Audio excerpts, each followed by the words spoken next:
রাজ্যে ফের সবুজ ঝড়। কাঁথি সমবায় ভোটে আধা সেনা মোতায়েনের পরেও তৃণমূলের জয় জয়াকার। 108টির মধ্যে 100 আসনে ফুটল ঘাসফুল। অধিকারী গড়ে ভরাডুবি বিজেপির। মাত্র 6টি আসন দখলপরদের। ফল বেরোনোর পর আদালতে যাওয়ার হুঁশিয়ারি বিজেপির।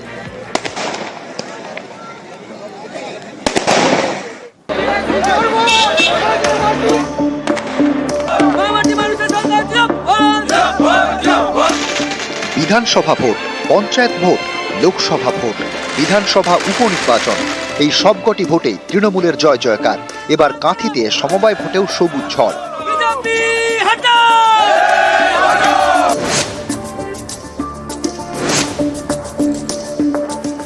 কন্টাই কোঅপারেটিভ ব্যাংক পূর্ব ভারতের অন্যতম বড় সমবায় ব্যাংক।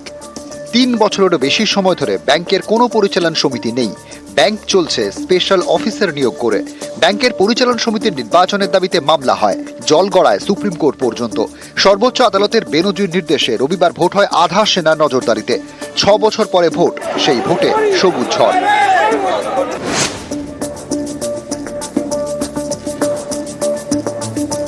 সমবায় প্রতিষ্ঠানগুলোতে আমরা জয়লাভ করছি, এতে নিশ্চিতভাবে আশাবাদী 26 সালের আমাদের নির্বাচন অনেকটা সহজ হবে।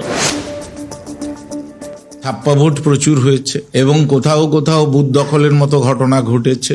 আমাদের ভোটারদের ভয় দেখানো, সেন্ট্রাল সিকিউরিটিকে কার্যত সরিয়ে রেখে পুলিশের আধিকারিকরা সেটা দখল নিয়ে তৃণমূল নেতাদের নির্দেশে ফলস ভোটারদের ঢোকানোর চেষ্টা করছেন।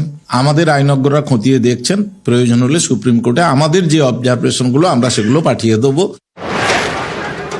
পূর্ব মেদিনীপুরের কাঁথি অধিকারী গড় বলে পরিচিত। এখানকার সমবায় ব্যাংকের পরিচালন সমিতির টানা 3 বারের চেয়ারম্যান শুভেন্দু অধিকারী। শুভেন্দু বিজেপিতে যোগ দেওয়ার পর 2021 সালে পরিচালন সমিতির চেয়ারম্যান বদল হয়। 2022 সালের ফেব্রুয়ারিতে পরিচালন সমিতির মেয়াদ শেষ হয়।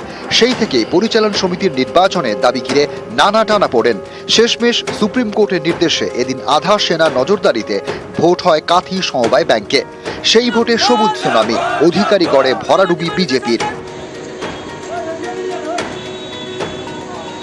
নিউজ 18 বাংলা।